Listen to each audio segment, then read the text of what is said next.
That's right. Industry leaders say with more baby boomers retiring and more projects popping up, there's a gap for work at construction sites like this one. And the competition is getting even more intense. The Nebraska Department of Labor job website shows more than 850 positions currently open, looking for those ready for work. The sights and sounds of construction and the call for more workers. There still is definitely a shortage.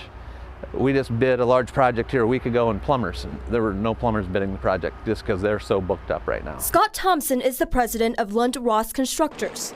He says each day, 1,500 to 2,000 people work at his Omaha job sites.